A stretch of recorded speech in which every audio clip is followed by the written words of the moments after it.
ക്ഷമയ്ക്ക് പക്ഷേ ഒരു പരിധിയുണ്ട്. ഒരു ക്ഷമ കെട്ട് കഴിഞ്ഞാൽ നമ്മൾ പിന്നെ ഇട്ട് കളഞ്ഞു പോവുകയുള്ളൂ. എനിക്ക് ആരെയും കുറ്റം പറയാൻ ഇഷ്ടമില്ല. ഞാൻ ആവശ്യമില്ലാത്തൊരു സ്ഥലത്ത് ഞാൻ ഇരിക്കത്തില്ല.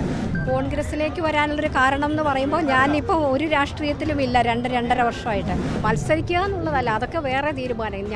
എൻ്റെ മുമ്പിൽ പ്രവർത്തിക്കുക എന്നുള്ളതേ ഉള്ളൂ. നമസ്കാരം.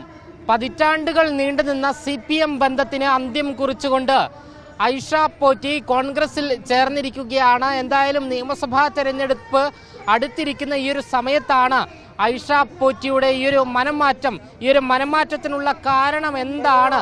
ഐഷ പോറ്റി തന്നെ ഇപ്പോൾ മറുനാടനോട് പ്രതികരിക്കുകയാണ്. കോൺഗ്രസ്സിലേക്ക് വരാനുള്ളൊരു കാരണം എന്ന് പറയുമ്പോൾ ഞാനിപ്പോൾ ഒരു രാഷ്ട്രീയത്തിലും ഇല്ല. 2-2.5 വർഷമായിട്ട് 2023 മാർച്ച് കഴിഞ്ഞിട്ട് പിന്നെ ഞാൻ ഒട്ടും അതുവരെ ഉണ്ടായിരുന്നുള്ളൂ. അപ്പോൾ പ്രാക്ടിക്കലായിട്ട് എനിക്ക് ഓടിയെത്താൻ പറ്റാത്തതും പിന്നെ ഞാൻ എൻ്റെ ഒരു പ്രസൻസ് ആവശ്യമില്ലാതെ എനിക്ക് ഫീൽ ചെയ്തുകൊണ്ടാണ് ഞാനതെല്ലാം അവസാനിപ്പിച്ചു. അപ്പോൾ എല്ലാവരുടെയും ഒരു ഉപദേശമുണ്ട്, പൊതുസമൂഹത്തിനോടൊപ്പം ഉണ്ടാകണമെന്ന്. അപ്പം അങ്ങനെ ഞാൻ കോൺഗ്രസ് രാഷ്ട്രീയവുമായിട്ട് ബന്ധപ്പെട്ട് വന്നു. ഏതെങ്കിലും മുതിർന്ന നേതാക്കളിൽ നിന്നുമുള്ള അസഹിഷ്ണുമായ പ്രവർത്തനം എനിക്ക് ആരെയും കുറ്റം പറയാൻ ഇഷ്ടമില്ല. ഞാൻ ആവശ്യമില്ലാത്തൊരു സ്ഥലത്ത് ഞാൻ ഇരിക്കത്തില്ല. അത്രയേ ഉള്ളൂ. അതെവിടെയായാലും അത്രയേ ഉള്ളൂ. ഞാൻ കുറ്റം ഒന്നും പറയാനില്ല ആരുടെ. എനിക്ക് അത്രയും ഞാൻ സ്നേഹിച്ചിട്ടുള്ളവരാണ് എല്ലാവരും. നമ്മുടെ പ്രവർത്തകരും സഖാക്കളും ഒക്കെ നല്ല സ്നേഹമുള്ളവരാണ്. ഇന്നുമുണ്ട്, എന്നും ആ സ്നേഹം ഉണ്ടാവും. ആരോടും കുറ്റം പറയാൻ ഞാനില്ല. ക്ഷമയ്ക്ക് പക്ഷേ ഒരു പരിധിയുണ്ട്. ഒരു ക്ഷമ കെട്ട് കഴിഞ്ഞാൽ നമ്മൾ പിന്നെ ഇട്ട് കളഞ്ഞു പോവുകയുള്ളൂ. പാർട്ടി നേതൃത്വത്തെ അറിയിച്ചിരുന്നു. ഞാൻ പറഞ്ഞായിരുന്നു ഞാൻ പാർട്ടിയിൽ ഇല്ലാന്ന്. ഞാൻ എങ്ങോട്ട് പോകുന്നൊന്നും ഞാൻ ആലോചിച്ചില്ലായിരുന്നു. അതൊക്കെ അങ്ങനെ സഡനായിട്ടൊക്കെ കുറേ വരുന്ന കാര്യങ്ങളാണല്ലോ. മുൻപിൽ വരുന്ന കാര്യങ്ങളിൽ ശരിയെന്ന് തോന്നുന്ന അങ്ങ് അക്സെപ്റ്റ് ചെയ്യുന്നത്. വലിയ ഭൂരിപക്ഷത്തിൽ വിജയിച്ചൊരു ആളാണ്. ഇനി വീണ്ടും ആ മണ്ഡലത്തിൽ തന്നെ മത്സരിക്കും. അങ്ങനെയൊന്നും മത്സരിക്കാനല്ലല്ലോ ഇത്. മത്സരിക്കുക എന്നുള്ളതല്ല, അതൊക്കെ വേറെ തീരുമാനം. എൻ്റെ മുമ്പിൽ പ്രവർത്തിക്കുക എന്നുള്ളതേ ഉള്ളൂ. എനിക്കിവിടെ കംഫർട്ടബിളായിട്ട് തോന്നുന്ന ഒരു മേഖല എന്നുള്ളതേ ഉള്ളൂ. അല്ലാതെ മത്സരിക്കുക എന്നുള്ളതൊന്നും എൻ്റെ കാര്യമല്ല.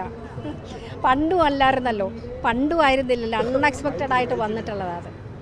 ഇനിയും CPM നിന്ന് ഒരുപാട് ആൾക്കാർ UDFിലേക്ക് വരാനിരിക്കുന്നതേ ഉള്ളൂ. നമ്മൾ പ്രതീക്ഷയോട് കാത്തിരിക്കുകയാണ്. ഓരോ വനിതാ പ്രവർത്തകരും UDFിൻ്റെ ഇപ്പോഴത്തെ നമുക്കറിയാം CPMൻ്റെ ഇപ്പോഴത്തെ ഭരണം എങ്ങനെയാണെന്ന് എല്ലാവർക്കും അറിയാവുന്നതാണ്. അതുകൊണ്ട് വനിതകൾ തീർച്ചയായിട്ടും ഇനിയും CPM നിന്ന് UDFിലേക്ക് വരാനുണ്ട്. തീർച്ചയായിട്ടും വരാൻ സന്നദ്ധ അറിയിച്ചിട്ടുണ്ട്. ആദ്യമായിട്ട് ഇപ്പോൾ നമ്മുടെ ഐഷ പോറ്റി എത്തിയിട്ടുണ്ട്. നമുക്ക് വളരെയധികം സന്തോഷം.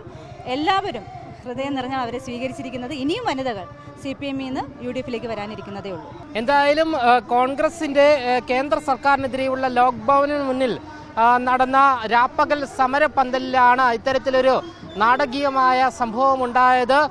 കൊട്ടാരക്കര മുൻ MLA ആണ് ഐഷ പോറ്റി. 3 തവണ CPMൻ്റെ ലേബലിൽ MLA ആയ വ്യക്തി കൂടിയാണ്. എന്തായാലും ഒരു അതിനാടകീയമായ നീക്കമാണ് ഈ ലോക്ക്ഡൌണിന് മുന്നിൽ ഇന്ന് രാവിലെ ഉണ്ടായത്.